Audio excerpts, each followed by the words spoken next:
I review him every day. Oh boy, James Rolfe. I chose this life of responsibility. The responsibility to rank every single angry video game nerd ever made. Editing my latest review, I wasn't prepared for the shitstorm coming my way. Every nerd ranked 205 Tomb Raider games. Oh man, just what labyrinth of nerdy turdness have we gotten ourselves into this? Oh, a new nerd just came out? Alright, let's check this out. Alright, man, that is weird. Alright, maybe we'll get like an instant classic, like a Seaman or something. That would be freaking awesome. I love the weird ones. It could be even like a Hong Kong 97, which is interesting because I didn't even like that episode at first. Like, I hated it the first time I seen it, and like, now it's like, I know it's like one of the greatest ones ever. Like, what was I thinking? You've probably seen my old cellular telephone. It's a little bit out of date, so I decided it's about time.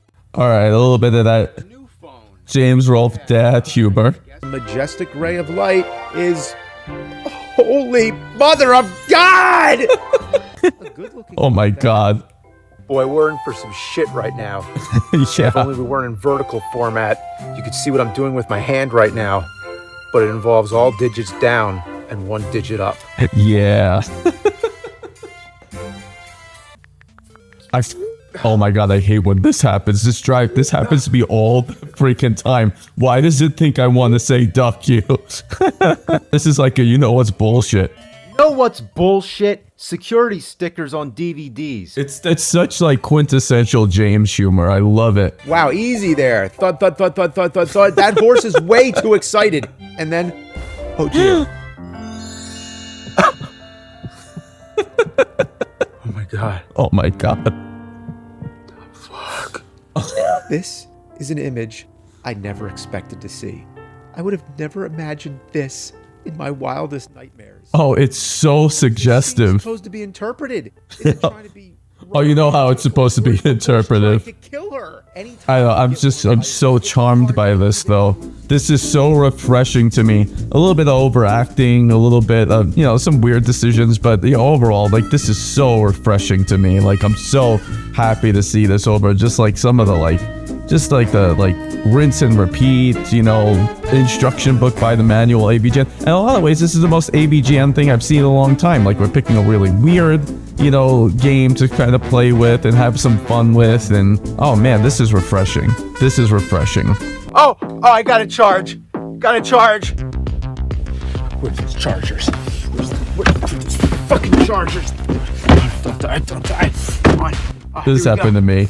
But this is so James, just like this is James at his best, like picking on the little mundane details of life. It's like, you know what's bullshit? It's like, you know, Atari 5200.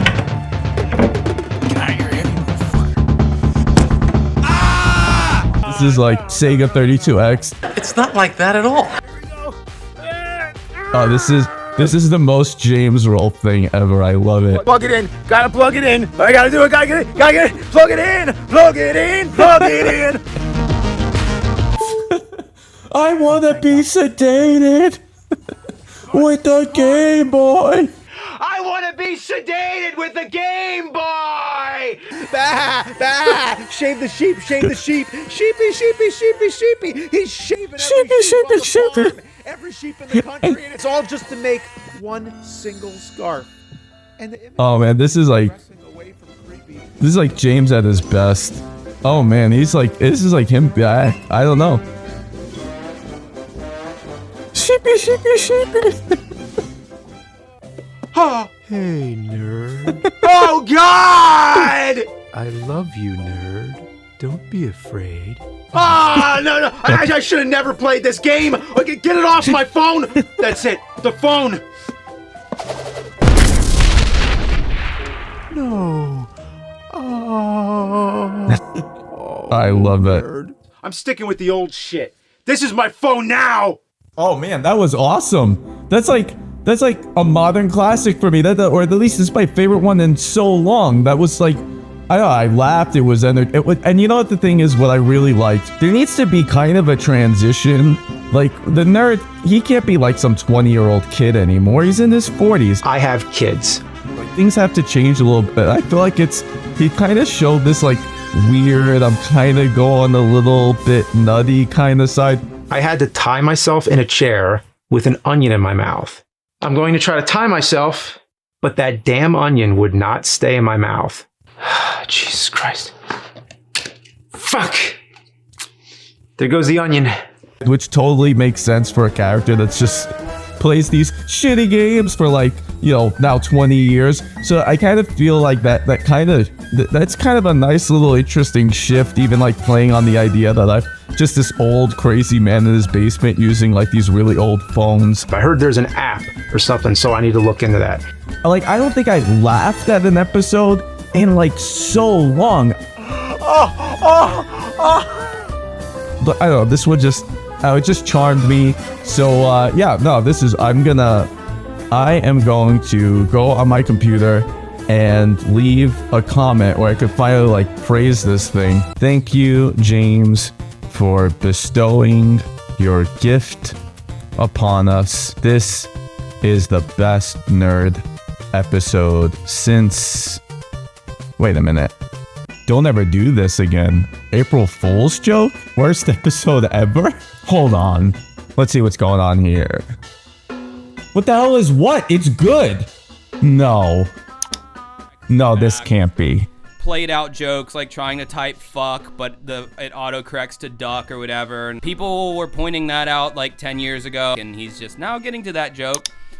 The most recent episode I struggle to even find words to describe it. Frankly, it seems like an excuse to just do a low-effort episode. And worse, the overacting has peaked. The charge the phone segment was so lame. It's so lame. Where he's like running over to the drawer. But no, it felt like a lame like bit. Oh, EJ. Not you too.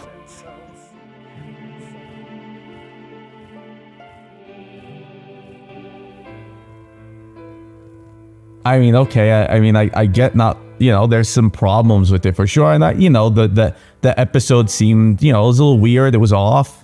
And, but like worst one ever?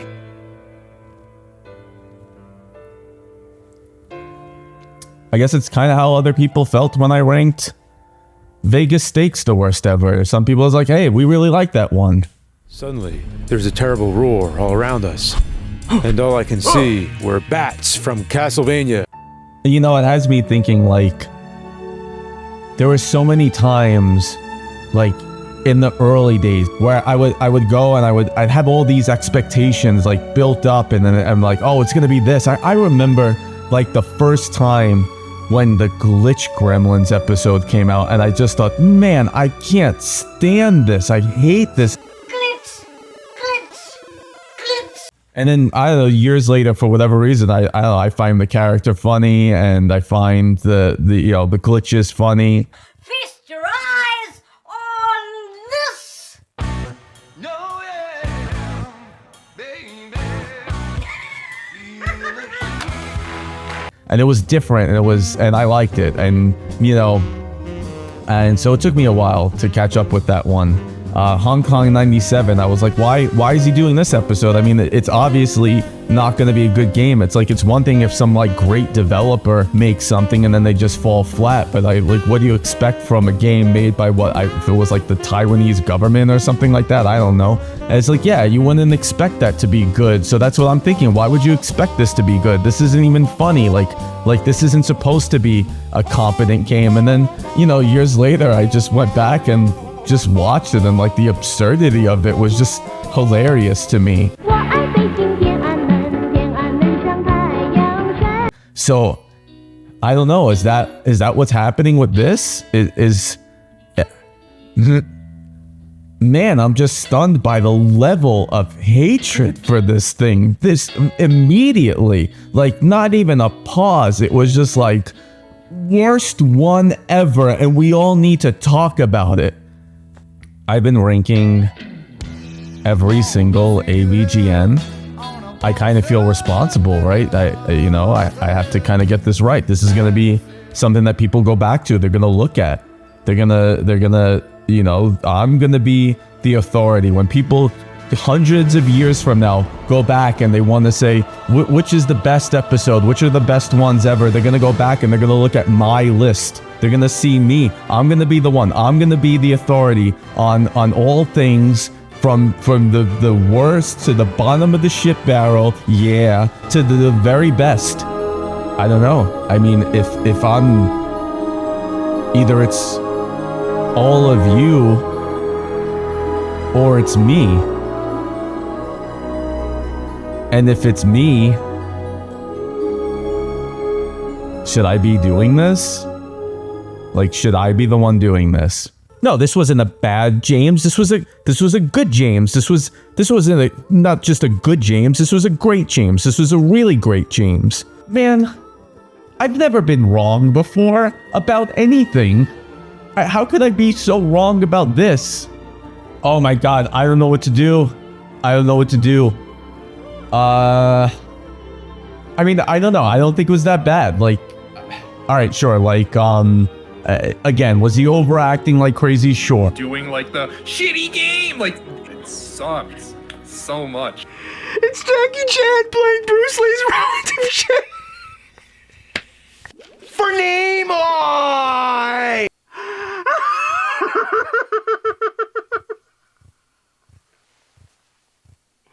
Oh, no. No. I mean, you all kind of tell me, well, the game is a joke in and of itself. So what's the point in making fun of something that's so self-aware and such a joke? And I don't know. I didn't even realize that. I just thought it was just. I just figured that there are people out there that like weird stuff like that. I mean, it's not really that far out of the question. And even then, so what? I mean, like, Seaman's one of my favorite episodes ever. Oh, no. Please. The Seamen are mating. And they felt the need to announce it. To make it known. And then all the other complaints, like, he's going bald. Like, I don't know. James didn't invent male pattern baldness. It's not freaking his fault. What is he gonna do? I don't know, like maybe. But yeah, I mean, look, was it long? Sure. Was it, was the source material off? All right, I guess for some, like I said, some of the episodes, the source material was off for me, but over time, I don't know, they grew on me, and I don't know, I feel like people were ready to hate this one. I maybe I get it. I mean, it comes across weird. So, what do I do? Do I make this about me and rank it higher?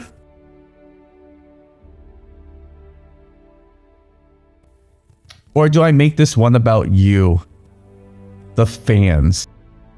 Because I like you a lot. 204.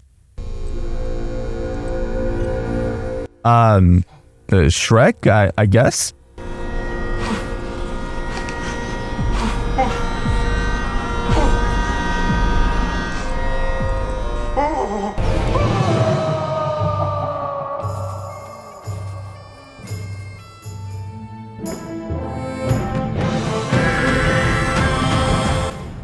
After that jarring intro, James does his modern AVGN shtick of giving us some general context about the IP. The movie was kind of a parody of Disney. It mocked the way they would dumb down public domain fairy tales and learns the true meaning of friendship, onions, beauty being on the inside, and... But first, a word from our sponsor. Thanks for joining us on this episode. Oh, Jesus Christ, an ad? So 2 minutes in, I have gone from a hog-tie James with an onion in his mouth to a generic explanation about Shrek, to Raycon's everyday E25 earbuds. And the ad lasts a full minute. So by minute 3, 1/3 of the video is just ad. So anyway, I gotta rewatch Shrek, but of all these million streaming services, I don't know which one it's on. I swear I'm expecting this to immediately jump to. Thankfully, ExpressVPN's got your back. And you know me, I'm old school, just got a new cell phone finally. Oh God, now I'm starting to have a better idea of why people hated my horse prints. Cellular telephone, it's a little bit out of date. So I need to track down a physical copy. I know, The library. And not just any library, the Library of Congress. That's right, Shrek was just entered into the National Film Registry. This is actually kind of interesting information, so it has me thinking, like, why not make a focused episode with these interesting facts instead of... I'll make a suit from your freshly peeled skin. We go through a little detour about being able to watch Shrek on Game Boy Advance and trying to watch it on GameCube. The hell is this? I did everything right. Just let me watch Shrek already, goddammit! After some more padding, we finally get to the game. Shrek's Fairy Tale Freakdown? First thing you need to do is pick a language. Well, let's see, American or English? I mean, what difference does it make? Is it gonna change the spelling of Game Boy Color? All right, I kind of chuckled at that. Holy shit, that donkey looks like ass. That ass looks like ass. They were gonna fit in that joke no matter what. So unfortunately, it's an uninteresting Game Boy Color game with uninteresting commentary that lasts for 2.5 minutes for a 15-minute episode. This is just a run-of-the-mill tournament fighter. He gives us his obligatory angry rant. You know what? Fuck this game, and fuck the Game Boy movie, and fuck the GameCube player thingy, whatever, and fuck Shark Tale while you're at it. Fuck the very plastic this game was made on, and fuck the movie Shrek, it's overrated. What are you talking about? You barely talked about the movie. I don't even think you watched the frame. Now you have some investment in it? I don't know why the Library of Congress has to have that one. What the fuck? Playtime is over. Oh dear. Oh, got it. You're setting us up with this shoehorned in justification for this horror film we're about to watch. Hey, wait, I love Shrek. Oh, he's really trying to go back to his old bag of tricks. In Friday the 13th, the nerd is constantly bashing this game, and the character Jason is not having it. You're absolutely right, because I was just kidding, I swear. Present in the episode, and the comedy comes from the tension in that the nerd is afraid of Jason, but still can't help himself with his sarcastic remarks. What a wonderful game. The bare basics of left and right do not apply. And that's why this game is so great, because it's free from all logic. Logic is for pussies. It's great. It's like this guy can barely keep it together even when his life is in danger. Except for the fact that I have to hear the Jason alarm. It's all just a test of patience, and it can kiss my fucking asshole. This guy will do anything to survive. You got a friend in me? It's not that interesting. It's not present throughout the episode. And this ogre goes after James for what? Saying he doesn't like Shrek one time in the most lukewarm manner possible? James escapes and pretends to be part of their cult.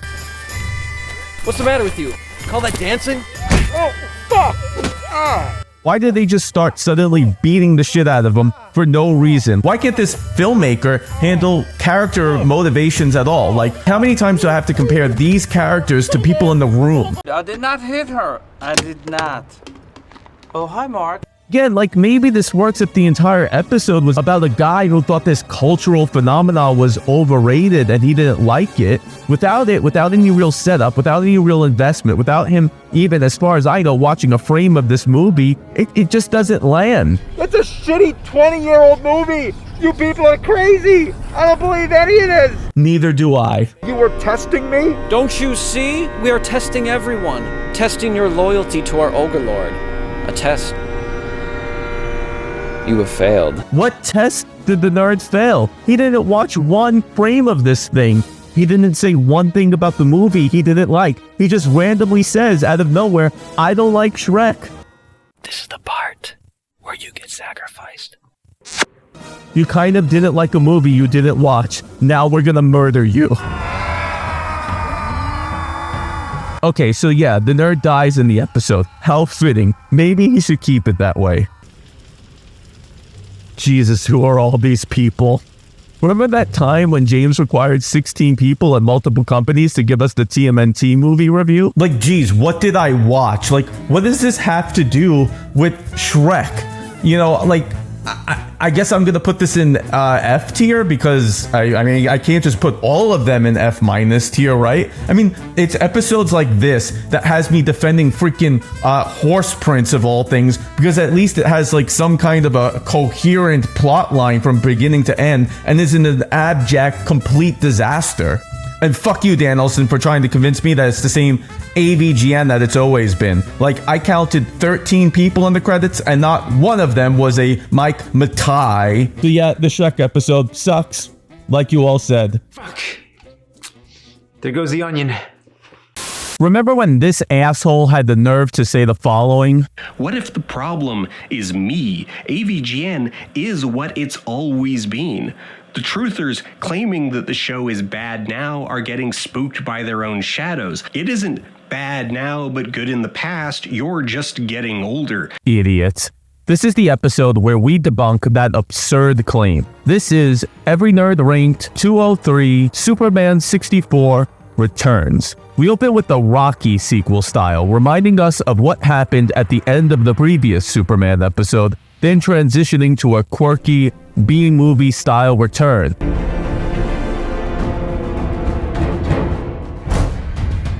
And then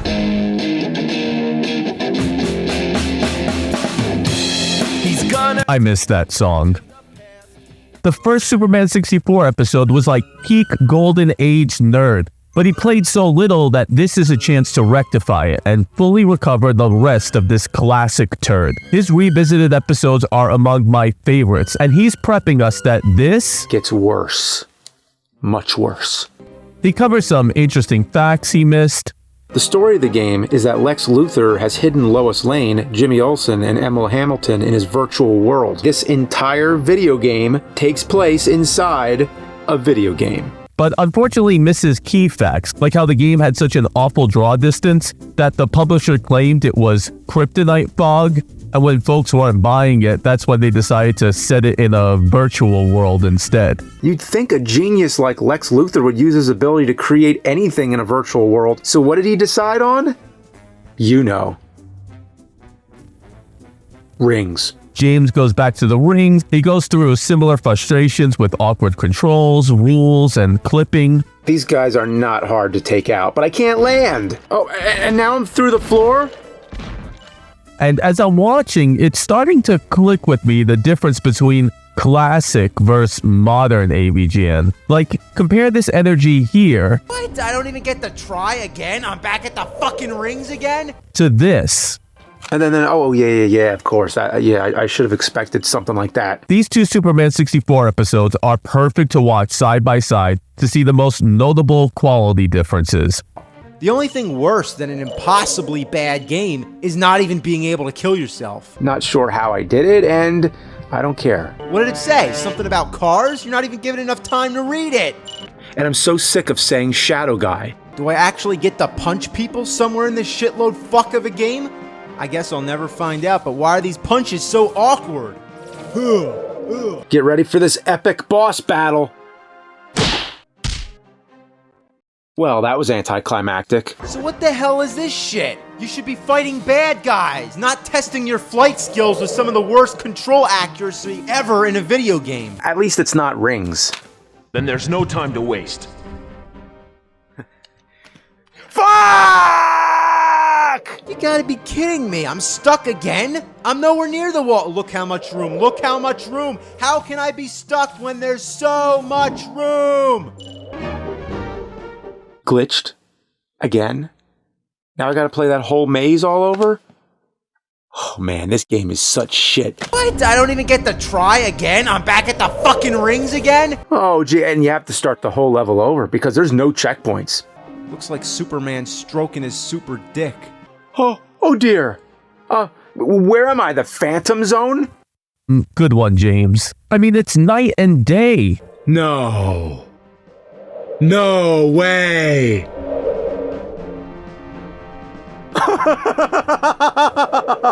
This is kind of reminiscent of the way he handled Big Rigs, where he laughs and lets the game do the talking. But when comparing styles, this one feels like he's acting. Again? while the original Superman 64 makes it feel like you're going through the experience with him. You see that building? I'm just gonna crash into it. Well, that didn't do a damn thing. You mean you can't die? Well, absolutely not. You're just stuck in limbo. A theme I'll keep harping on is that great AVGN is a voice for the audience. I remember feeling frustrated as I played Superman 64. I wanted him to capture that. This AVGN is so resigned by comparison. Not sure how I did it, and I don't care. And then we're at a Subway.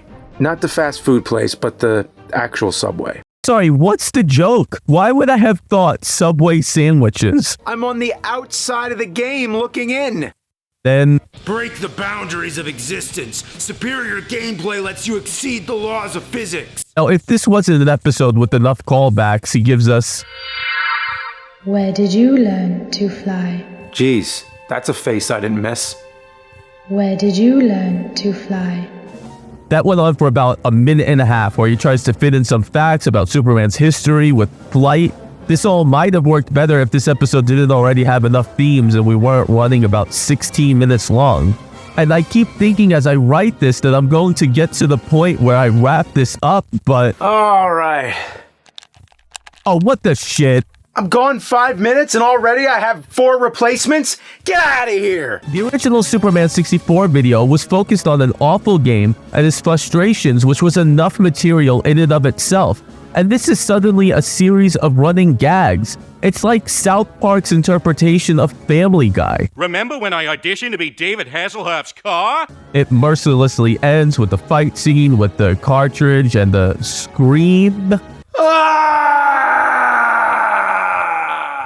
Wow, that was really intense, James. So yeah, an episode I was ready to rank way higher just went to shit and reminded me much more about what we loved about the past. James hasn't moved. I've moved. AVGN is what it's always been.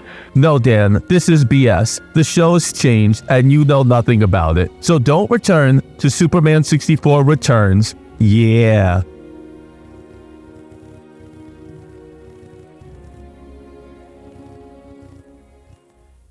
I'm seeing a lot of comments suggesting that these recent AVGN episodes are like James, back to form, making great content again. But I'm here to tell you that these episodes are trash. And I try to warn you. I tried to tell you that if you overreacted to this, you were going to get some of the most tired, paint-by-the-numbers, milquetoast AVGN episodes ever.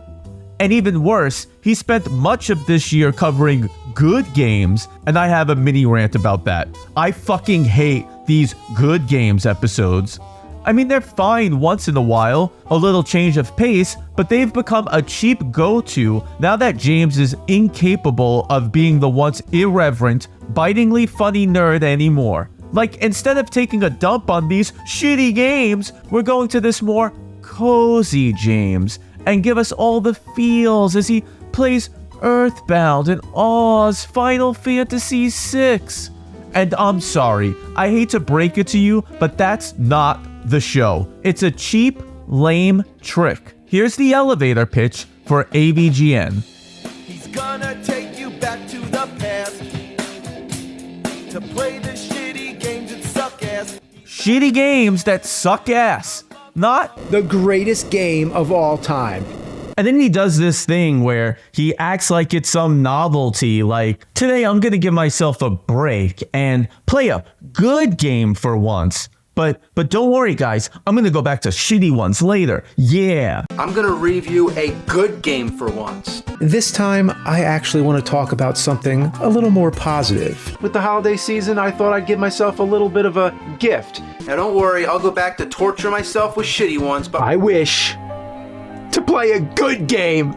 Let me make clear. I will go back to playing bad games, but for this occasion, let's think outside the toilet bowl. For over a year, we've gotten a host of good game episodes From Final Fantasy to SimCity. I mean, even Glover looks like a good game if you ask me. But he just had to make that episode for great lines like, is it Danny Glover, Donald Glover, Crispin Glover, Roger Glover? And that's his writing. We can't be blaming Kieran or Screamwave now for that. Exactly 20 years of The Nerd, and we can see the complete degradation of this show, its writing, and its entire conceit with an episode I'm ranking 202, What is the Best Castlevania? In 2004, James stumbled upon an incredibly innovative and insightful concept. Take something we once regarded adoringly, but point out its frustrating flaws we once overlooked with his first review of Simon's Quest. You need to have a red crystal selected and be kneeling down and wait a little while before this magic tornado comes and takes you to the next part of the game. And that was the meta joke of the show, that we grew up with games that we frustratingly played over and over again while thinking there was something wrong with us for effing up, when in reality, it might have been the shitty game all along. He was telling us millennials, no, it wasn't you, it was the game. And let me be your voice, the rage you pent up since childhood. Like this experience from TMNT, that is a memory burned into my brain. The hours I spent doing this as a child for fun? I remember spending hours and hours doing the exact same thing, not realizing how crazy it was and having the exact same reaction when I accidentally just walked over it. James brilliantly sussed that out in his fresh and innovative series. But in 2024, we're not going to look at how shitty Castlevania is. No, we're going to find out which game the nerd, or James, thinks is best. And okay, fine, the nerd and James often intersect. That's always been the case. It was the case when he basically covered all of these games back in one of his 75 AVGN episodes about Castlevania 15 years ago. Yes, I already answered that in my Castlevania 4-part episode in 2009. I said my favorite was Super Castlevania 4. Okay then, it's settled. So the suspense here is that I'm going to go on this journey again to discover the answer to the question that I already knew the answer to and honestly didn't particularly care about then, nor certainly care about now. But this time, who knows? Maybe he changed his mind. Do I still believe that? Are any of the challengers able to claim the throne? Could James have changed his mind about his favorite Castlevania game from Castlevania 4 to Rondo of Blood? My god. The suspense is killing me. I better watch this rehash of 5 previous nerd episodes to find out. But don't worry, James kicks us off right with hilarious jokes like, was I even wearing my white shirt when I spoke those words? No, to tell you the truth, it was hot, so I wasn't wearing anything. Just kidding. Yeah, I don't know. So most of the time he speaks generically about Castlevania games while predictably stating how each one isn't as good as Castlevania 4. If you're more of a Castlevania 3 kind of person, I replayed it and I still have to say I favor 4, but the whipping alone is enough to settle it for me. Once again, I stand by what I said in the old video. Bloodlines is a great game, but it's not as good as 4. Pretty strange how they got parts of the controls right, but they just couldn't give us the whole damn thing. Not as good as 4, but it's a great game. Fuck. Fuck! Fuck! Nope. Castlevania 4 all the way. I mean, will he ever surprise us and rate one of them higher? Some things stay the same, and Castlevania 4 is still my favorite. No, of course not. Like the whole time I knew this was coming. Here's me bitching about it in the Red Cow Discord. And another thing I was ranting about? This ending. Here's how James thanks his fans. A lame image with text. Thanks for watching all these years. Like, what a slap in the fucking face. Not a portion or separate video of you looking into the camera, thanking the fans, telling us what being the nerd has meant to you all your life, how it's affected you, given you everything you've ever dreamed of. No, I basically get a congratulation equivalent message, slap some text on there, and call it a day. I guess I understand with assholes like me poking fun at him. But I mean, I've been watching and supporting this guy at every turn since 2008. I watched videos like Ninja Baseball Batman 100 times, and because of his Cinemassacre 200 video, funded his movie, for which I spent $50 and was supposed to get a signed autograph back, but never did. And no, I'm not still bitter about that, but the least I could get for spending $50 when I was a poor, fresh out of college kid to watch your horribly written movie. Okay, all right, I'm piling on, relax. I'm just saying, maybe a thank you on your 20th anniversary could have received a bit more fanfare than this, but okay. Maybe the next episode will be better. One ranking better, in fact, with ranking 201 Sim City. Look, I know a lot of people probably watch The Nerd to just watch retro gaming content, but again, that's not really the conceit of the show. And if you're going to watch retro gaming content, do you really want this basic explainer content from James? There's 3 methods I'd say to build your city. The first is the noob method, which is just to place your zones and draw a line of roads and power lines. It's fine. Yeah, the real ultra trad way to do it is have Mike Matei build it for you on a live stream several days prior to the episode's release. There's nothing special about the video. Most of it is him just telling us how fucking SimCity is played. You have to tile the land with a proper balance of 3 different zoning districts: residential, commercial, and industrial. These areas develop on their own. There also needs to be some kind of transit system like roads, but that causes traffic and more pollution. So you can build railways instead. But again... Seriously, if I'm one of the 6 retro gamers in the world who doesn't know how to play SimCity, why do I need to get that from him? So he can give me this random video within a video about an Atari Lynx game? You know, I can review a whole other game in the time this takes. Any game. Kung Fu on Atari Lynx. What can you say about this? Nothing. Well, the good thing about tomato enemies is that when you destroy them, it looks like blood. Man, he did the same nonsense with Shit's Kitchen in his Jurassic Park Trespasser episode. Like, sometime in the last 8 years, James decided that an obscure non sequitur was quirky, funny writing. Whoever heard of disposable crowbars? Are they actually made of crows? Okay, whatever. Here's some slapped-on fake AVGN drama. Oh, you still not happy? What's the problem now? Crime? Pollution? You want another stadium? You know what? You can all go fuck yourselves! A whole civilization of tiny people who will grovel at my feet! All right now, my little friends. Now comes... And what the fuck? Is that green screened? Did he green screen himself in his own room? Why would you have to do that?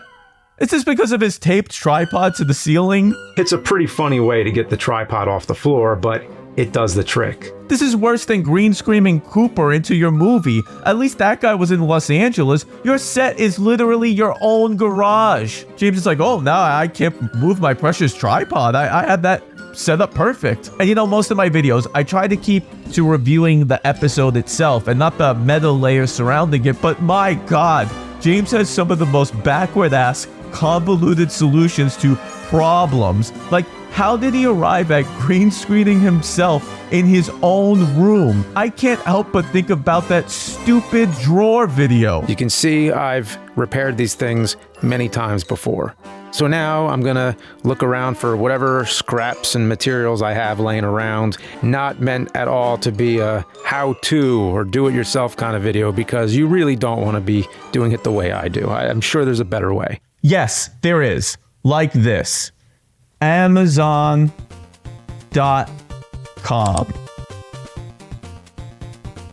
Like, you can't tell me your time isn't worth more than $89.99. And continuing the theme of convoluted, we end with this bizarre tie to the Twilight Zone somehow. No! You can't stay here! Don't you understand? I'm the god! Case of Mr. Nerd, a victim of delusion. What's the mental gymnastics for this? Residential zone, commercial zone, Twilight Zone? I don't know, and I can't take credit for that line. Someone else brought that up when I was on one of my AVGN rants in the Red Cow Discord again. But no, it's all better, it's gotten better, really, trust me. Okay, fine. How about we focus on the last one? Another shoehorned in narrative with, what the hell, let's do episode ranked 200 Deja Vu.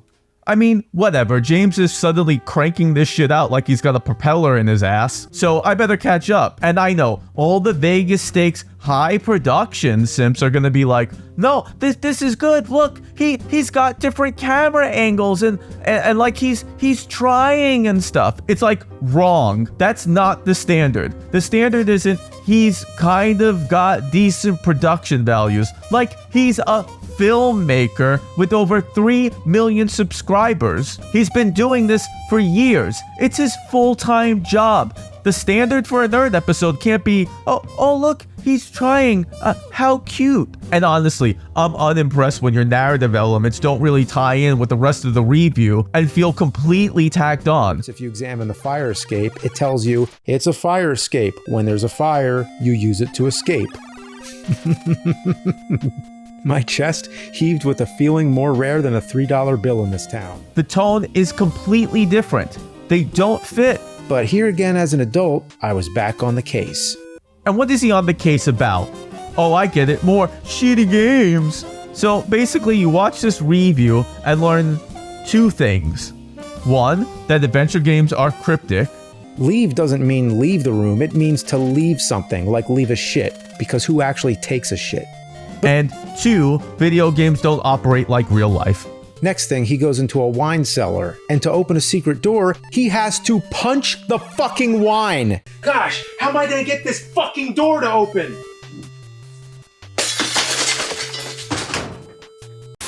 You know how this piece of shit right here, you run around jumping 8 times your own height, killing bad guys by stomping them on their heads? Like, what the fuck? And what's more, the entire game, you can't go left. What kind of game can you not go left? Everywhere I go, I can't go left. Imagine if it was like that in real life. I'm gonna try to get that copy of Super Mario 3 over there.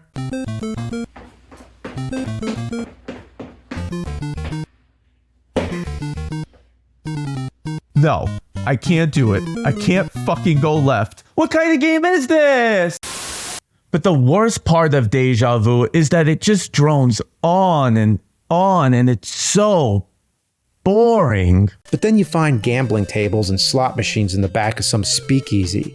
And it's the best way to earn more money. I mean, the only way. Of course, this is not a computer and you have to move the pointer with the D-pad instead of a mouse, so it's kind of doomed from the start. You're supposed to take the item first, like gum, for instance, and then select use, and then select self. Wait, hang on, that's gum, right? Really? Is this what I'm supposed to do? Sako! She's out like a light and her purse drops to the ground. And because it goes on for over 22 minutes, this running gag of punching things for results isn't as entertaining as it could be. I mean, please, go ahead and look past the okay production values and then try to just sit down and watch this review as anything other than background noise. Like, watch this content from beginning to end, like staring at your screen the whole time, trying to watch it. It's such a snooze fest. It's boring. It's dreadful. It goes on and on and on for a mediocre point-and-click adventure game so you could spend 20 fucking minutes telling the same joke that point-and-click adventure games are cryptic. Like, no shit, James. Really, thank God Deja Vu got the fucking nerd treatment. You're really sticking it to him now. And you all got your panties up in a bunch about horse prints. And I tried to warn people. I tried to warn people that this would happen. That this hatred over this episode, as though it was really uniquely bad compared to the others, was going to result in the dullest nerd content ever. And people would call it some kind of return to form. I knew that would be the result, and that's what we got. And this is a rant that's unlike any of my other ranking videos, but okay, whatever, let's run with it. But let's be real, for whatever reason, this guy just can't be funny anymore. Fuck! There goes the onion. let me rephrase. This guy can't be intentionally funny anymore, so he better let the games do the talking. So yeah, he picked this meme game. Alright, whatever, you don't like it. But the response was so hyperbolic that he's further retreated into some neutered parody of what he once was, and now I have to sit through this crap. And this crap. And this crap. It's air! Oh wait, I thought it was over. Just when I thought maybe I was exaggerating this whole issue with good games and wrapping this video up, we're suddenly gifted with... You want some good shit? No, I don't! This is episode ranked 199, Blaster Master. What can I say? It's the bomb. It's the shit. It kicks ass. It fucks hard. It has instant playability, very intuitive controls. The music rocks your goddamn face off. Okay, this instantly pisses me off. But let me take a step back. Let me not prejudge it. I've never played Blaster Master before, so perhaps this is an opportunity for me to discover how great of a game it is. There is nothing self-explanatory whatsoever. The hit detection, how do I put it? It sucks. And whenever you get hit, you lose your gun power. I don't even like powering up my gun. It's all wavy and shit. How are you supposed to hit anything? And I would bite this game if only it wasn't shit. Wait, did he just say the game was shit? I'm confused. What happened to... Kicks ass. It fucks hard. We're really deep into the Kingdom Hearts territory now, where James makes one claim and then contradicts himself for the rest of the video. The controls are as perfect as you can ask for. But the controls are really disorienting. I just can't get used to it. Oh, the controls suck too? What else sucks about this wonderful game that blows your face off but won't bite because it's shit? And for some reason, James now has a gripe with letters. QRSTUVWXYZ! Huh?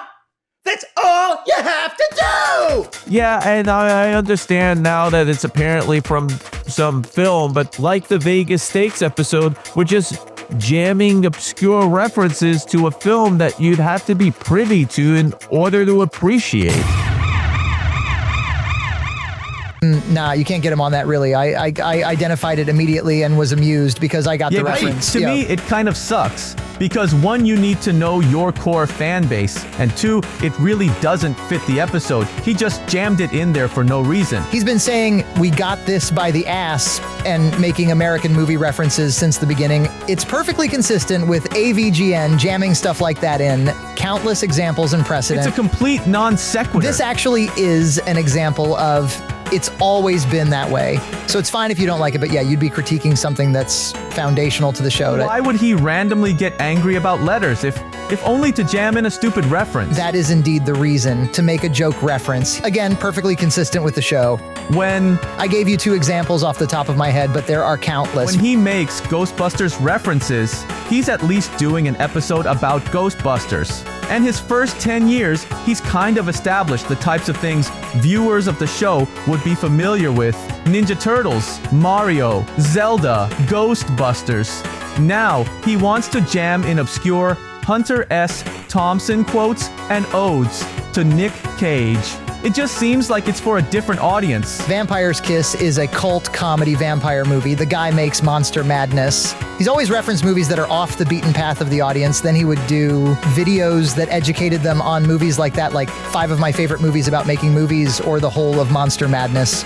It works if it doesn't stick out. It always stuck out. No one knew what American movie was. Or if he suddenly shouted, "We got this by the ass," some 12-year-old who only knows Mario and Zelda doesn't know that. I still don't know where "We got this by the ass" is from, but it doesn't stick out because it seems like something the nerd would say. I think a more valid critique would be he should still be making videos about movies, because then it becomes this pop culture ecosystem where everyone's in on everything. Also, back in the day, if you were just an AVGN fan, you're a poser. So this is a me problem, I see. I think so. I mean, I understand your critique. I just don't see how it could be applied to AVGN in good faith. I could scour AVGN for examples, but it would be too much work for me. You like references, Frankie? Here's a fucking reference for you. It was wrong back then, and it's wrong now. Alright, let's try this AI controller. This is James tacking on a random narrative with some AI sequel to the Beat a Game button. Oh my god, I'll just put on the AI again. But check that out. The buttons are pressing all by themselves. So it's all automatic. You don't gotta do a thing. It just feels tacked onto the episode in order to set us up for something epic.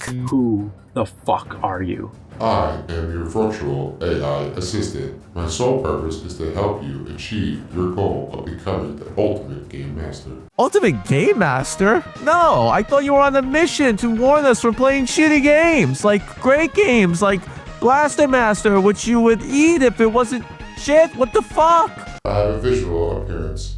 I will comply. Oh my god, it's Neighbor Nerd. Rejoice, everybody. I am AI Man. Now let's fuck up some games, nerd. I said fucks hard!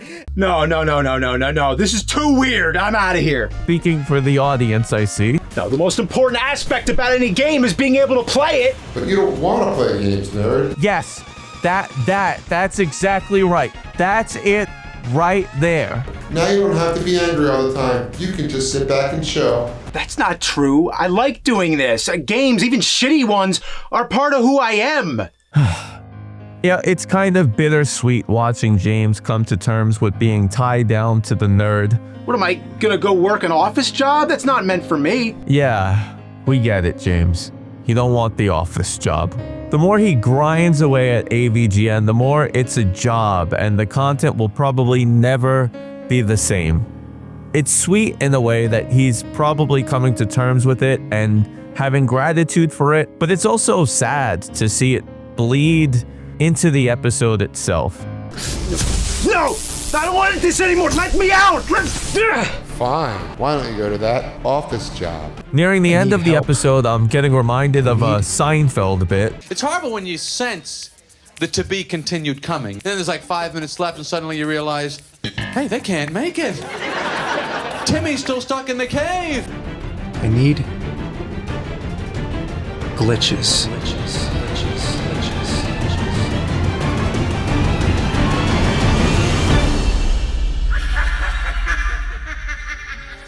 I don't know, I'd love to end this with another rant for you, but I'm all ranted out. This is everything I've been feeling the past year, watching this shovelware AVGN content. I'm hoping the next Glitch Gremlins episode is great, but if not, I'm sure I'll be able to create another Jimmy vs. Bimmy video for you.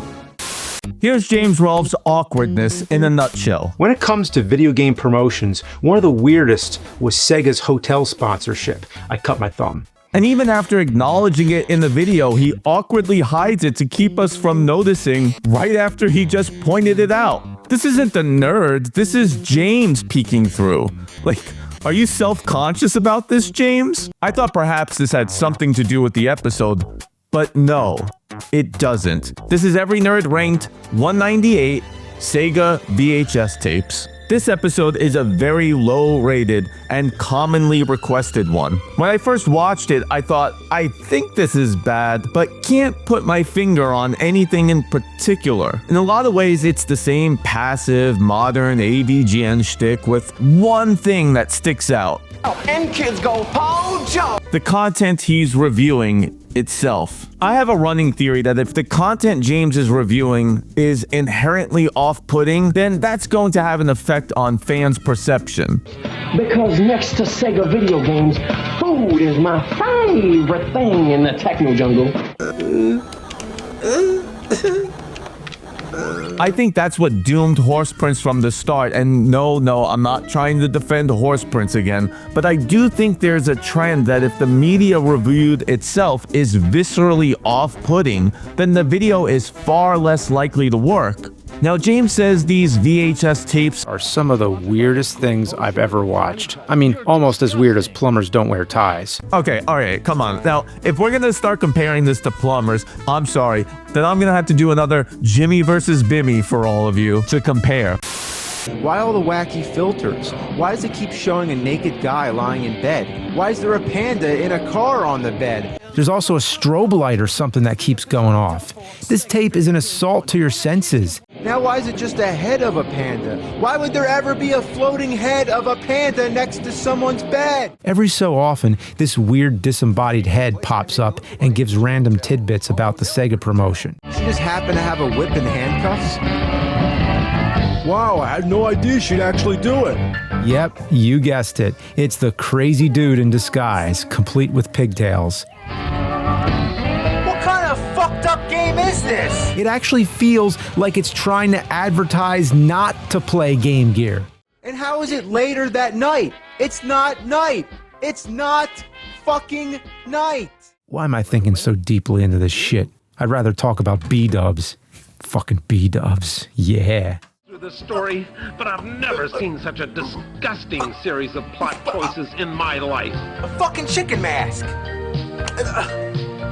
An upside down fucking chicken mask. Come to think of it, B-dubs puts a smile on my face. In Plumbers, we go on a journey with him. He gives us authentic reactions, so we feel like we're a part of it and we can relate. In Sega VHS tapes, it's more of that modern AVGN describing what we're already seeing and slap a poor excuse of a joke onto it. Annoying 90s fuck who sounds like, I don't know, a mix of Gambit from X-Men and Foghorn Leghorn. Knuckles Knockwurst sounds messed up. Makes me think they ground up Knuckles into a sausage. He's basically what you get when a bunch of out-of-touch corporate morons try to appeal to the youth of the 90s. Couldn't have said it better myself, James. Worst thing is that the most interesting content in the video might not have been the Sega VHS tapes at all. Like those secret video game strategy tapes that I actually rented from the video store. This isn't right, because I just got done. I didn't go all the way up the wall. So I can't say disappearing. I didn't go all the way up and...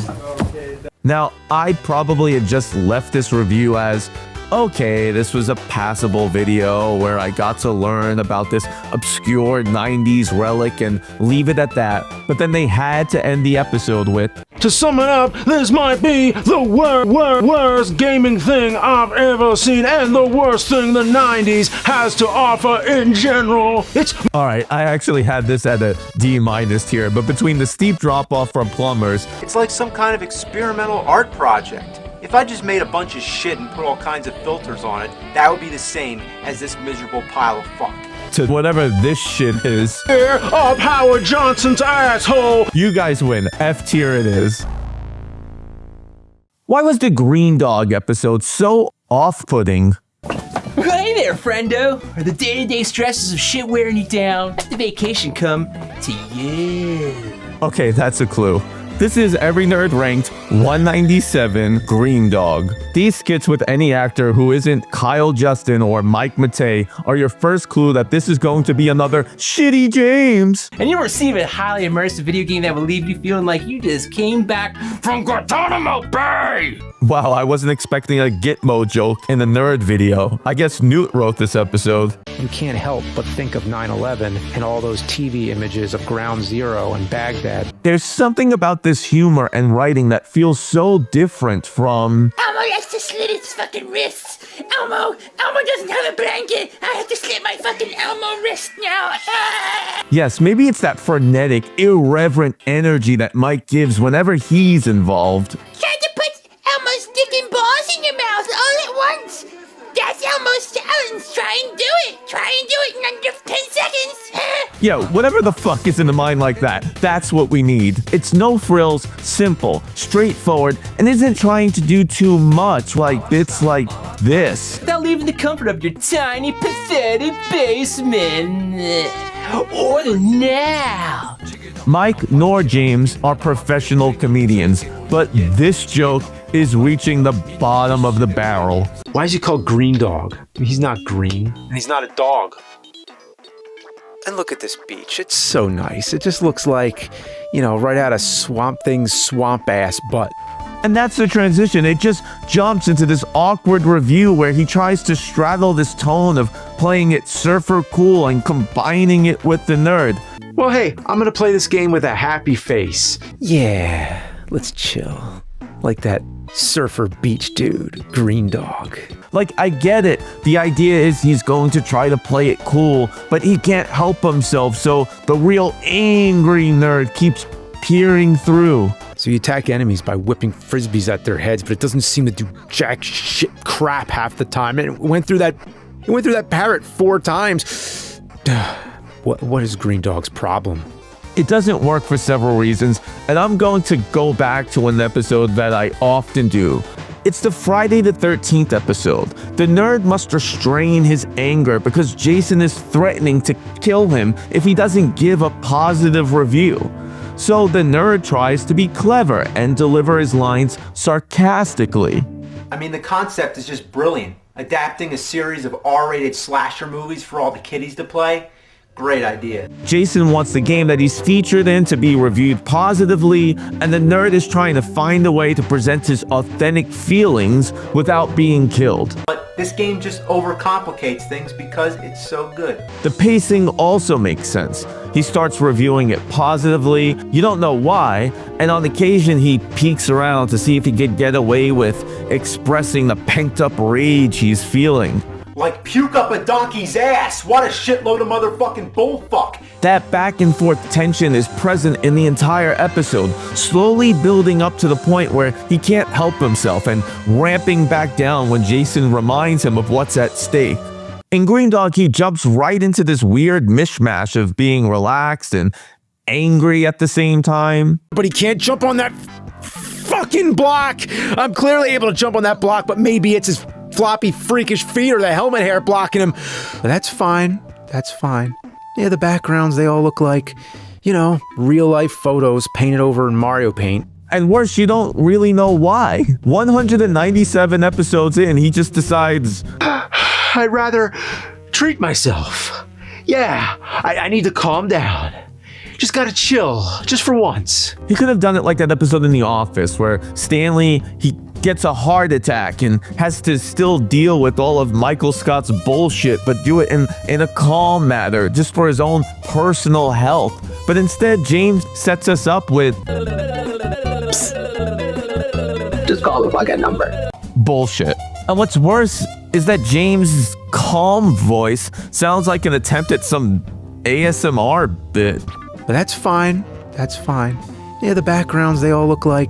Aw, stop. It's creeping me out. I watch the nerd to laugh, not feel like he's trying to groom me for his bizarre fetish. Glory holes, alright? Yeah, every time this guy sees a hole, he'll never miss an opportunity to pass that up. It's like sticking your dick in a glory hole without knowing what's on the other side. Don't you hate it when the glory hole's too high? Look at this. How are you supposed to stick your dick in there? And that acting feels off. Like, over the years, the nerd's anger went from frustrated to deranged. But he can't jump on that fucking block! There's absolutely no reason I shouldn't make this jump other than the game just sucks! Sends you fucking back! The game, for the most part, is not terribly interesting and doesn't appear that awful. I will be honest. It's not that bad of a game. It's definitely playable. Then why are we doing this? Most of his frustration with the game comes from the many areas the player is thrown back to the beginning of the screen. Oh, the pipe got me. Stop. Stop. Stop. I have to do the level over again?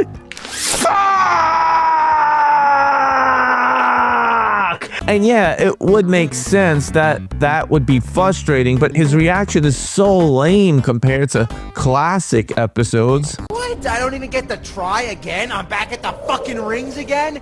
It works so well in Superman 64 because he spends most of the review wanting to get through the rings, so you could just feel the frustration when he gets sent all the way back. In Green Dog, it's kind of a listless review with conjured up anger followed by more listless reaction. I mean, just look at her and look at him. It's like they're from two completely different games. All right, calm down. Right off the bat, what annoys me is the music. It's a continuous, irritating, and piercing loop. But that's fine. I can take it. It's all right.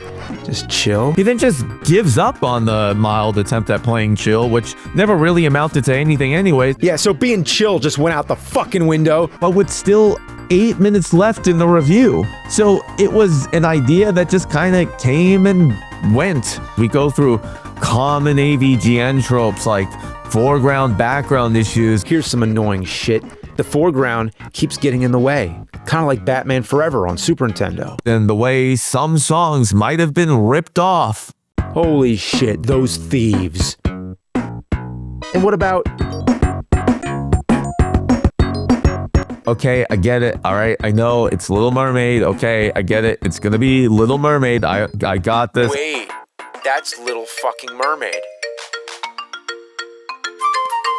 Wait, this game came out in 92, and Little Mermaid came out before this game in 89. The game ripped off Little Mermaid! Now, I don't want to make the same mistake that I complain James makes in modern nerd episodes and just pick every single detail apart, but this... Happy birthday! Fuck you! Like, why are you intentionally becoming plumbers don't wear ties? Why are people laughing? I'm gonna keep that in the script. They left an outtake? I'm gonna use that. I'm gonna take just for a joke? Like, why do I give a damn that, like, Kieran or whoever it is tickled by your happy birthday fuck yous in the background? And it's so self-aggrandizing. It was a return of me. Like, look how funny I am that the people on set can't help themselves and this needs to go in the episode. And you know what's sad? What's really sad and pathetic is that unlike James's fake anger on the couch, I'm actually annoyed by this. Like, I really need to get a life. But whatever, the problem with the episode is that the setup and the payoff are all about this special ending and the way he'll destroy this game. Yeah! And seriously, is that what we care about? Like, I've watched countless nerd episodes, and I'd say the only game destruction sequence that I ever really cared about was in the NES World Championships. And that's because in that episode, it actually mattered. This episode was just too focused on the wrong thing. You know, they couldn't even get Lara Croft right. Wait, it's Lara. The world was obsessed with Lara Croft. No, Lara. Was it Star? Lara Croft. No, it's Lara Croft, you dingbat. Lara uses it in the game. Lara. Lara Croft. Lara. Laura still. No, Laura. No, now he's got me saying it. It's Lara. Laura. Oh, like, come on, it's right there in the title. It just says it right there. Lara Croft. I have a confession. I totally missed out on the Tomb Raider craze. Well, no fucking kidding, James. Like, it's fine to have not played the game beforehand, but, at least, do enough research to know the name of probably the most famous female protagonist in all of gaming history. Like, this is some real Kingdom Hearts BS right here. Now, I'll admit, I haven't played any of the games so far. Now, at the end of this, we'll play a little game comparing how many times he says Lara versus Laura. But that's not really what I want to talk about right now, because this episode contains a series of statements more ironic than the next. Such as... Chronicles is just a soulless rehash of the other games and a shameless advertisement for a watch no one remembers. In one of the most prophetic episodes ever, this is Every Nerd Ranked 196 Tomb Raider games. By that time, it had taken its toll. 3 years of hammering it and we were burnt out. That shows in the product. Oh my god. This might be the first time someone who made the game reviewed it for me.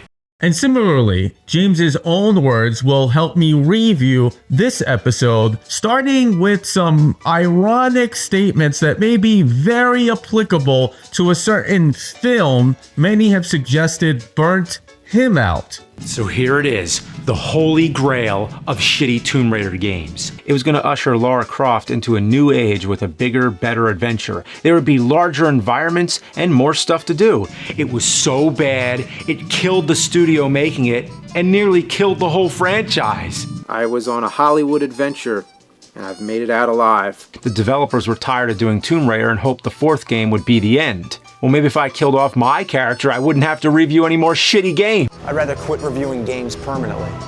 So I was pretty much happy to stop there You know, how many times can I say shitload of fuck over and over again? So in addition to James wanting his movie to be his last big hurrah, he unintentionally makes fun of the Tomb Raider games for things that would similarly be panned about his movie. This is how you open your fun action adventure game? You have one conversation and never go back to this place again. Go for the gun! Take it out of my hand! Unfortunately, it just turned into a big empty wasteland. The creators spent so much time figuring out how to make Laura's boobs jiggle, they forgot to make her fun to play. Come on, faster! Faster! Yeah, faster! Speaking of what's her face again, James continuously mocks the Tomb Raider games for having these out-of-place characters that don't seem to belong. Who the fuck is this guy? Why are they giving him so much attention? Big ass titties! Why am I playing as him?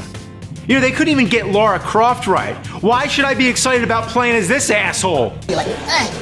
Yeah, it should have been this asshole. Elmo has to slit his fucking wrists. Elmo doesn't have a blanket. I have to slit my fucking Elmo wrist now.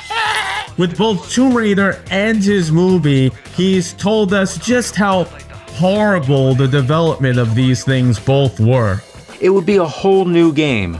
Or it would have been if the development wasn't such a disaster. Bad news was piling on. Lists. Where are we plugging in for electricity? Where's our giant foil ball? Where's the nerd's UFO? Calling the credit card company because the card was declined. My wife was going crazy. I collapsed onto the sidewalk in front of Kevin's house. And I said, this movie is ruining my life. But James was determined in both Tomb Raider and his movie. I need to finish it. I'm so close. I'm so close. I can finish it. I want the movie done. I just want everybody to know that. My wife wants it done. We want it done. So I want it done. I want it done. Now, of course, both Tomb Raider and the AVGN movie both managed to get done.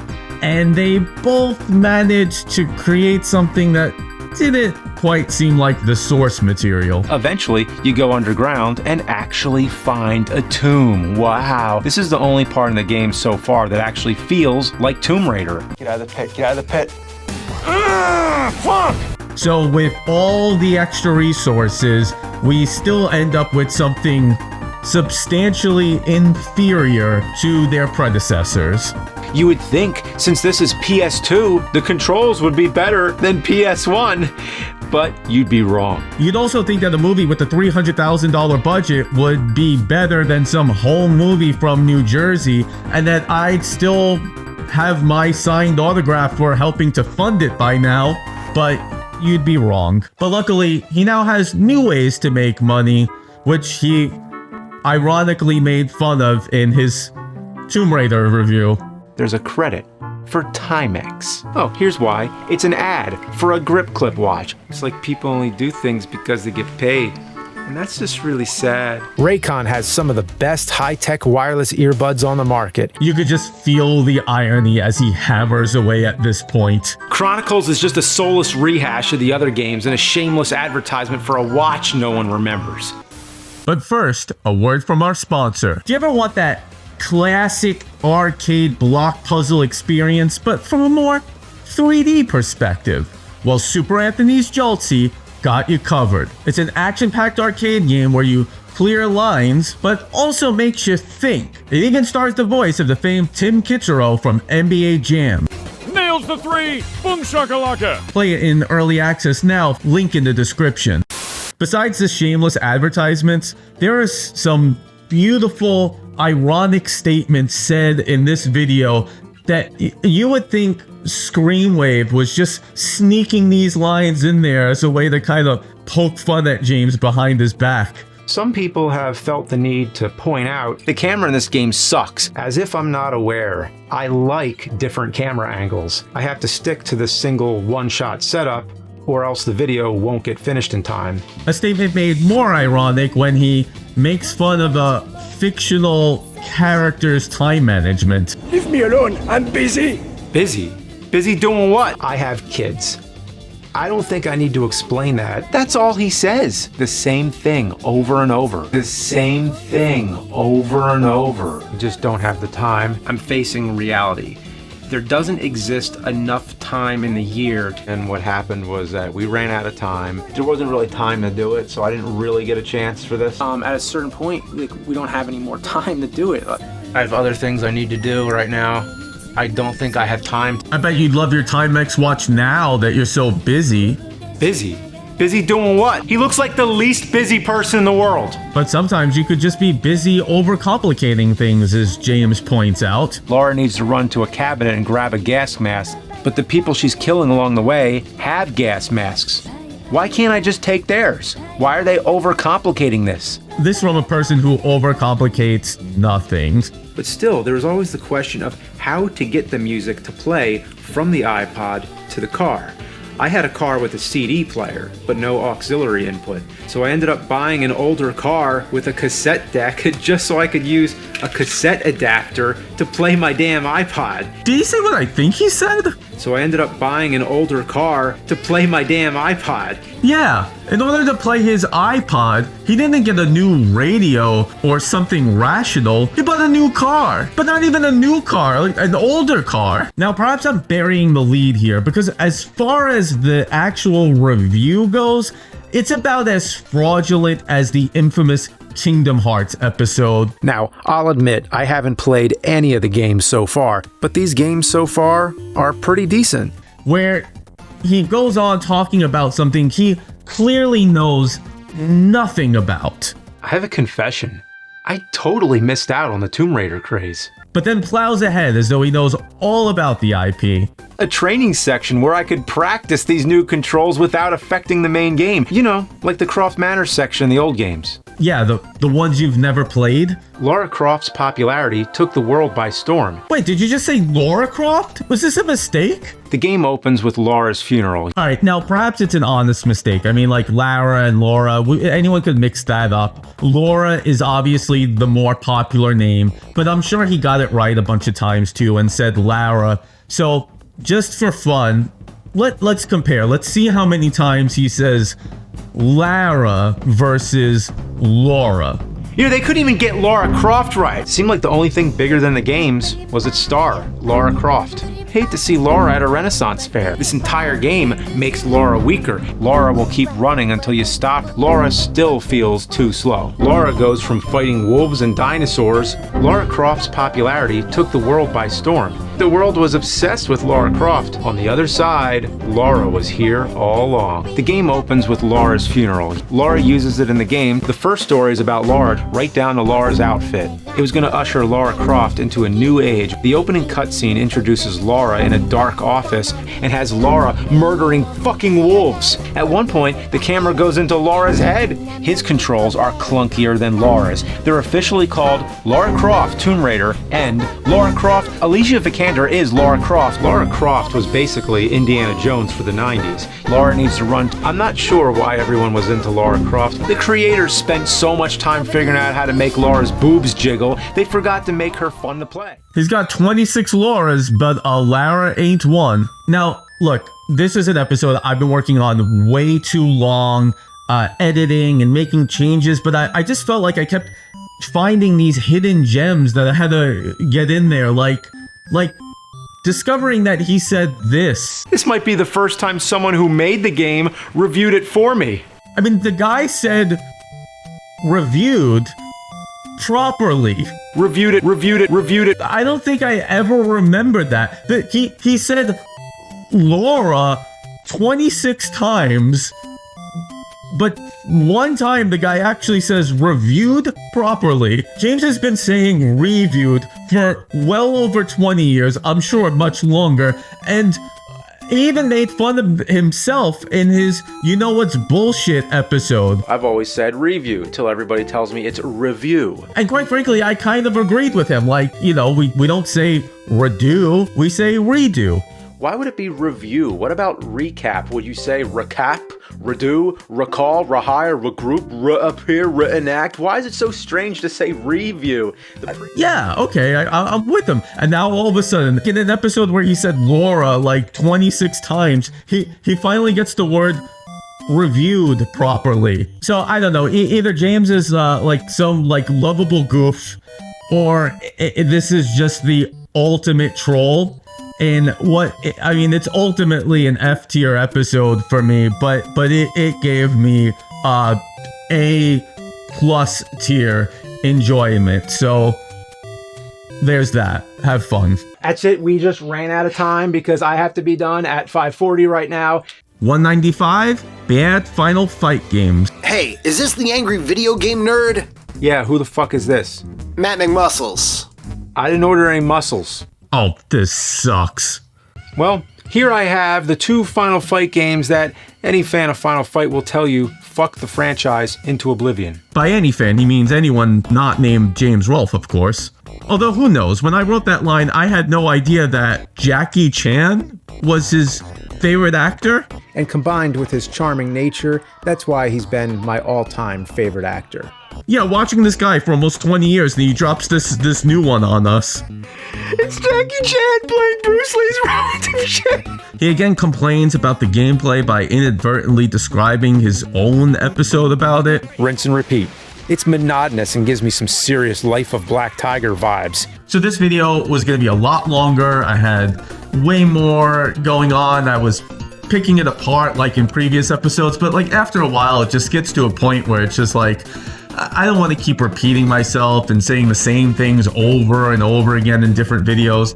So this one was going to firmly be in boring tier, but then this shit happens that chunked it right into F tier. Matt McMuscles. Who is this? The guy you stole Final Fight Revenge from in Portland. Okay, so now the nerd is a thief? Let me break it down for you.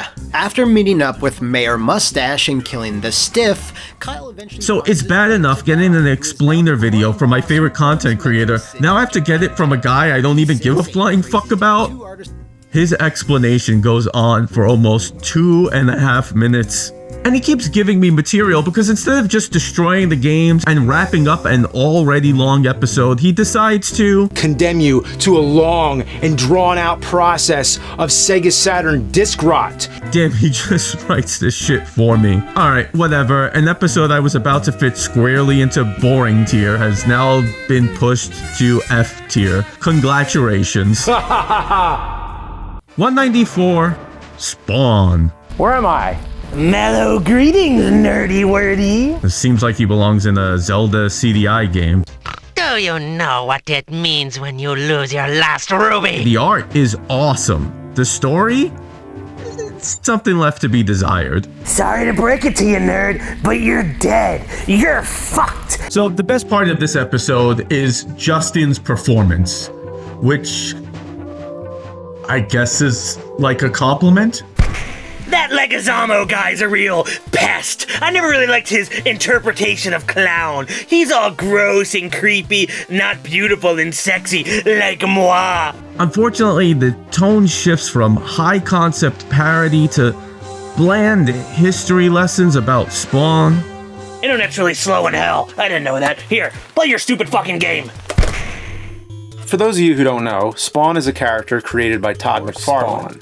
Before he died, Spawn was Al Simmons, an assassin who was betrayed by his superior. Hey, and speaking of Todd McFarlane, did you know he did the artwork for the cover of Korn's album, Follow the Leader, and also the music video, Freak on a Leash? And if you think that this video is just like some kind of advertisement of some kind, just listen at how many times the audio changes its sound as though James has to keep going back to the episode to provide new layers of context. Is actually based on a power meter from the comics. That was what made Spawn think twice about using his powers. Once it was completely drained, he would have to return to Hell and lead Malbolge's army.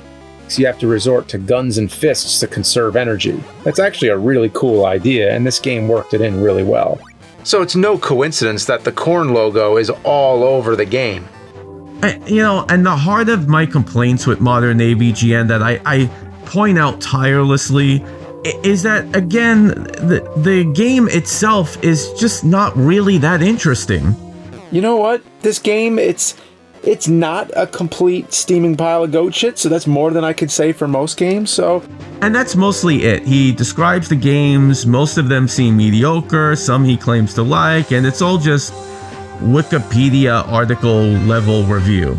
There's a fight scene between Woody Woodpecker, Rob the Robot, the Clown, and the Nerd, which isn't that interesting because they are all just playing the game.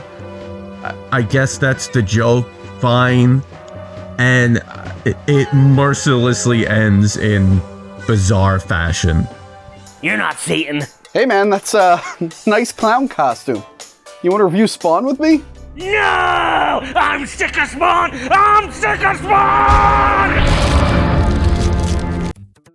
And like my previous episode, I could have made this video longer and picked it apart and everything, but I don't want to keep repeating myself. It's one of these episodes where it's just from bland gameplay to skits that feel a bit out of place to just long rambling explanations into a video again that is just way too long and should be severely edited down and more coherent. 193, video game commercials. So my plan today is going to be a little different. I'm wrapping up my F tier list. So what I'm doing is the footage that we're recording right now, I plan to be using for the next video. So I've got a camera here. I've got this here. So I'm going to talk right into the camera. You're going to see me looking at the camera right now. Which camera do I look at? Here, here, here, here. That's ridiculous. So I didn't think this was F tier. I thought this was firmly and boring tier. But the reason I'm kind of ready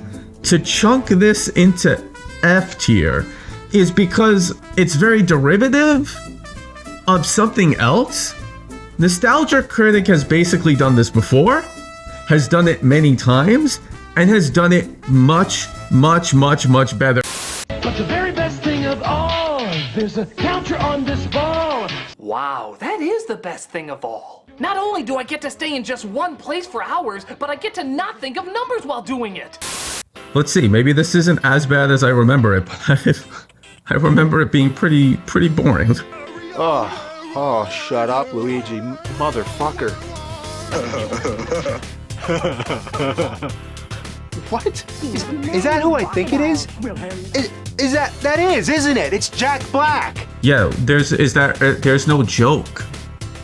There's no joke. This is just him going, like that's all he's doing. Here's a comment, next. Here's a comment, next. Now, we were taking it back on this day of our Lord, Mortal Monday.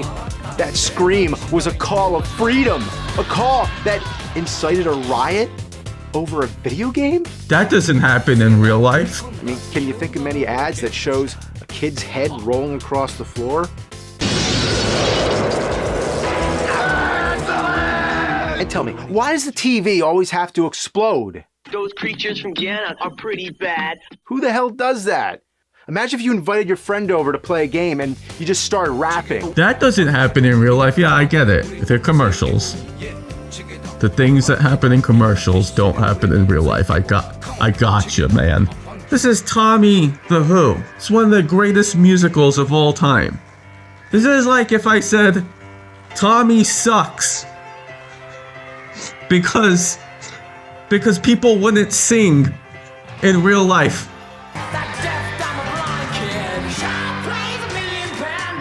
This sucks. Who would do that? So every fucking musical should be made fun of because that doesn't happen in real life. No, you'll never make a monkey out of me. It's 18 minutes to tell me that what is in a commercial would not happen in real life. That's what this is. This is like the whole video is that happen in real life? Yeah, but no. TVs don't explode in real life. People don't rap in real life. No, I already get it. None of it's the way it was.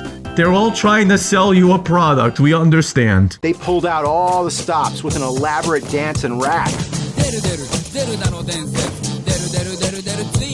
Yeah, I can't lie.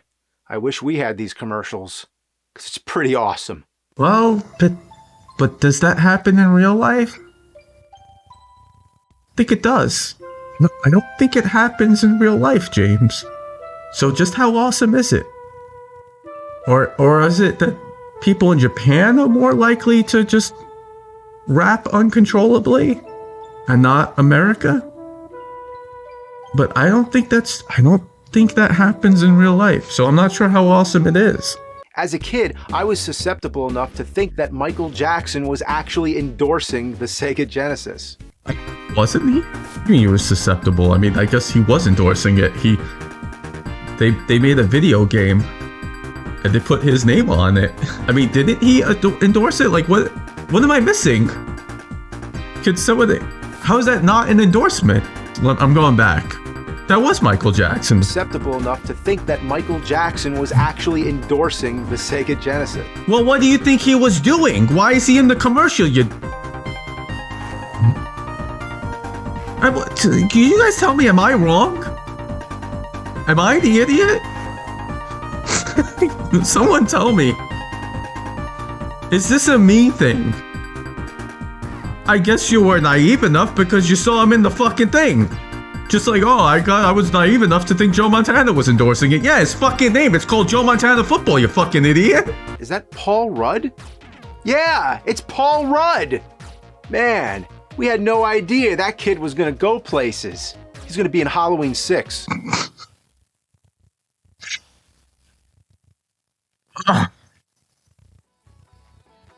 That's what they call irony, kids. That's called irony. See, let's break down that hilarious joke for everyone. Let's break this down. We're gonna break this down. See, we thought that James was gonna pick one of Paul Rudd's more famous movies. But no. He did a little topsy-turvy. James like just fucking threw off all of our expectations and he said Halloween 6. And boy, I couldn't see that shit coming. And you just kept that in. Nobody looked at that and said, come on, man, that's so corny. Like, cut that out. But back then, seeing these characters in the flesh and blood was pretty mind-blowing. Mind-blowing? First of all, this is a Japanese commercial. So you didn't watch it. So what are you talking about? It was mind-blowing. Mind-blowing for who? Who was it mind-blowing for? You were not around to watch it, so you didn't see it. So your mind was not blown, because this was only seen in Japan. And you were living in New Jersey. And furthermore, there's nothing about that that's mind-blowing. And that's really gets to the heart of like the fraudulence of some of this. You just say shit to say shit. And that's why we pick up on it. Like, even if you don't notice it, that's why we pick up on the fact that it feels so insincere. It feels insincere because you say shit like that doesn't even make sense when you stop to think about it. No, nobody's mind was blown by that. It's a commercial. And two, your mind wasn't blown because you didn't see the damn thing until recently. If you saw it at all. So anyways, that's it. That is my F tier list. It is finally done. These were episodes that I thought I was gonna breeze through, but most of them I always ended up having a lot to say. It's gonna be a little different in the next tier, what I call my boring tier, which is debatably gonna be just as bad as the previous episode, but in some ways worse because they're just boring. There's not much to say about them. So there'll be a bunch of these. Feels like it should be like 100 of them, but I'm gonna do my best to spice up that video, keep it interesting. So I'll see you next time for the boring tier video. Some of those might become Cinemassacre Saturday viewings that we'll splice in. So feel free to join for that. Until then, I don't have any kind of catchphrase, so just gonna end the video like this. Goodbye.